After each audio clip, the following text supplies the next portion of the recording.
Nous sommes toujours dans l'émission Des idées et du goût sur les ondes de Variance FM et il est grand temps de recevoir la prochaine invitée de cette soirée. Elle s'appelle Audrey et elle va nous parler des créas de Numéa. Bonsoir Audrey. Bonsoir Jérémy. On est ravis de vous avoir avec nous sur Variance FM, c'est un plaisir. Plaisir partagé, merci. Vous êtes donc spécialisé dans la création de bijoux en fleurs qui sont enfermés dans de la résine. Nous allons évidemment évoquer tout ça au cours de l'interview. Mais dans un premier temps, j'ai envie de vous demander de dévoiler un petit peu votre parcours à nos amis auditeurs. Du coup, qu'est-ce qui vous a mené à la création de bijoux et plus particulièrement à l'utilisation des fleurs ? Alors moi j'ai toujours été très manuelle, donc j'ai une formation de styliste modéliste. Ensuite après je me suis orientée vers la maroquinerie et suite à un licenciement pour inaptitude suite à une maladie, j'ai dû me reconvertir et j'ai voulu continuer à sublimer la femme comme je le faisais avant, sauf que maintenant c'est des bijoux. D'accord. Et alors, quel type de fleurs utilisez-vous dans vos créations et quelle est leur provenance ? Alors j'utilise des hortensias, des pensées, ainsi que des orchidées. Donc hortensias, pensées proviennent de mon jardin et les orchidées, donc je les coupe mais je continue à m'en occuper pour qu'elles continuent à fleurir le maximum possible. Alors là, on a parlé évidemment du type de fleurs, mais ce qui est intéressant, c'est de savoir quel type de bijoux vous proposez. Alors justement, qu'est-ce qu'on retrouve parmi vos créations ? Alors au début, j'ai commencé essentiellement sur un monoproduit qui était la boucle d'oreille. Et je me suis rendu compte au fur et à mesure des rencontres qu'il fallait diversifier un petit peu plus. Donc aujourd'hui, nous avons des bracelets. Je fais également des pendentifs. Et là, je suis en train de réaliser une gamme de bijoux de tête. Donc peigne, petite épingle à cheveux et également des broches. Et par la suite, on va aller sur du serre-tête et tout un tas de choses pour continuer à pouvoir avoir des jolies fleurs éternelles qu'on puisse porter à n'importe quel moment. Et comment les fleurs se présentent-elles dans vos créations ? Est-ce qu'elles sont en 2 ou en 3 dimensions ? Alors quand je les sèche justement, c'est un procédé un peu particulier. On n'est pas sur de l'herbier, comme on pouvait faire quand on était enfant. Donc les fleurs sont complètement en 3D. D'accord, donc ça donne vraiment du volume en fait à vos créations. Et alors ce qui m'intrigue particulièrement, c'est évidemment la fabrication de ces bijoux. Comment ça se passe du coup ? Quel procédé utilisez-vous ? Alors déjà, on commence par les cueillir. Ça, c'est la première des choses. Ensuite, donc, je les sèche, donc pas à plat, je les sèche dans de la silice pour justement qu'elles gardent leur forme. Et en fonction des fleurs, le temps de séchage est différent. Donc ça, c'est une particularité qui explique aussi parfois certaines choses et la complexité. Sur une hortensia, on va être sur 3 à 4 jours de séchage. Une orchidée, on est sur 15 jours, voire 3 semaines. Donc déjà, c'est assez différent. Et ensuite, après, une fois séchées, il faut les nettoyer. Et là, je les résine. Mais je ne les trempe pas dans la résine, je les résine pétale par pétale pour que justement elles puissent garder au maximum cette dimension de fleur qui est dans le jardin ou une orchidée qui est sur son pied, comme si on la prenait et on la posait sur nous comme quand on était enfant. Et en termes de résistance, qu'est-ce que ça donne ? Forcément, quand on pense à une fleur, on pense à quelque chose de fragile. Et avec la résine, est-ce que ça améliore un petit peu les choses ? Alors du coup, effectivement, c'est solide. Je fais régulièrement des crash tests, justement, pour vérifier que les fleurs sont suffisamment solides. Il est vrai qu'à la sortie du séchage, c'est l'équivalent du papier de soie. Et plus la fleur est grosse, d'ailleurs, et plus finalement les pétales sont fins et plus délicats à travailler. Mais une fois résinés, normalement, il n'y a aucun souci. Et comment choisissez-vous les fleurs que vous utilisez dans vos créations ? Est-ce que c'est au feeling ou est-ce que vous faites selon les saisons ou les tendances du moment ? C'est plus au feeling. Si la fleur me plaît et me parle, du coup, j'y vais. Après, vu qu'elles ne sont absolument pas traitées, donc dans le jardin, il y en a certaines qui vont être grignotées par les limaces, par le temps, les petites chenilles, voilà. Et donc du coup, il y en a certaines, voilà, qui prennent des formes complètement différentes et ça les rend encore plus uniques. Oui, et puis ça permet de faire des créations qui se différencient les unes des autres. On n'a pas tout le temps la même fleur en fait. Exactement, c'est pas comme quand on achète des fleurs directement séchées ou stabilisées. Là, c'est vraiment au gré du temps, donc elles sont très différentes les unes des autres. Et parmi toutes les fleurs que vous utilisez, est-ce qu'il y en a certaines qui vont moins bien accepter le résinage que d'autres ? Oui, du coup, je fais régulièrement des tests en fonction des fleurs qui me plaisent. Après, il y en a qui supportent ou qui ne supportent pas. J'avais essayé l'année dernière le Cosmos, effectivement, toutes les pétales au séchage, c'était éclaté. Donc ça ne m'a pas empêché de continuer à les travailler parce que j'estimais qu'elles étaient très belles. Donc j'ai travaillé différemment et là plus en pendant juste pétale à pétale. Mais après oui effectivement en fonction des fleurs c'est très différent. D'accord.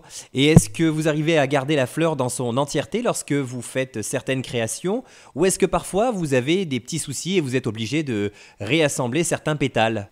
C'est rare parce que du coup, je fais vraiment attention au moment du séchage, à les sortir très délicatement pour qu'elles puissent rester entières. Ça peut arriver qu'un pétale saute, mais du coup, effectivement, là, je le remets, par exemple, sur une pensée, je le réintègre dedans et en fait, ça ne se voit pas, la fleur reste entière. Oui, en fait, l'essentiel, c'est d'être délicat, d'y aller le plus doucement possible. Et donc, voilà, j'imagine qu'il faut être très patient, en fait, pour réaliser ces créations. Tout à fait, il ne faut pas être pressé. Et alors, quelles sont les fleurs les plus originales que vous ayez déjà pu utiliser dans vos créations? J'imagine que de temps en temps, vous avez des choses qui sortent un petit peu du commun. Au niveau des orchidées, oui, effectivement, on connaît le Phalaenopsis basique, mais j'ai pu du coup travailler 2 autres sortes d'orchidées qui sont complètement différentes. Et le but par la suite, ça serait vraiment de pouvoir travailler sur des orchidées plus rares pour justement apporter une valeur ajoutée au modèle. Alors, la plupart d'entre nous le savent, les fleurs ont une signification. Du coup, est-ce qu'il en va de même pour vos créations? Est-ce que celles-ci ont une histoire ou une symbolique particulière? Alors, la signification, je peux la préciser effectivement, mais le symbole, en fait, ça va être plus en fonction des personnes.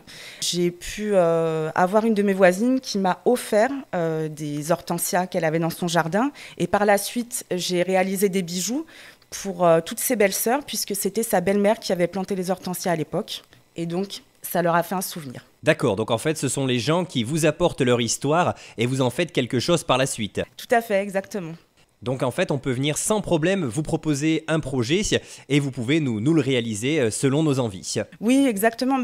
L'idéal, en fait, par la suite, ça serait de faire comme des sortes de réunions tupperware chez les gens où j'arriverais avec mes fleurs, on sélectionnerait sa fleur, le monter sur tel ou tel bijou et ensuite après que je puisse le monter et qu'ils puissent repartir avec leurs bijoux terminés. Puisqu'on est dans le thème des créations personnalisées, quelles sont celles qui vous ont le plus marqué, celles pour lesquelles vous avez des souvenirs un petit peu particuliers?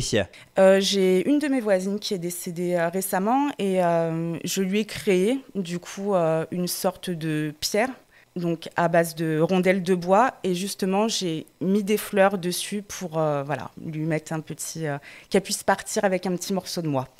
Eh bien écoutez, en tout cas c'est une très jolie symbolique. Et est-ce que vous avez déjà envisagé de travailler avec d'autres supports que des fleurs, de proposer d'autres créations en résine avec par exemple des feuilles ou d'autres choses naturelles?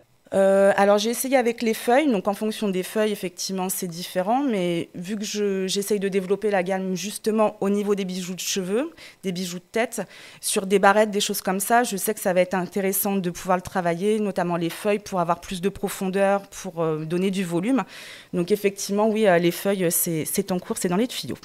D'accord, et peut-être qu'un jour vous allez proposer d'autres choses que des bijoux avec des fleurs, peut-être des objets de décoration? Sur ce terrain-là, il y a déjà quand même pas mal de personnes. Après, effectivement, l'effet complètement 3D, on l'a pas, donc c'est peut-être un créneau à aller chercher. Eh bien écoutez, on pourrait peut-être même garder un bouquet de fleurs tout entier qui nous tient à cœur et ça pourrait faire un très joli souvenir également et un bel objet de décoration. Exactement, oui, c'est une idée.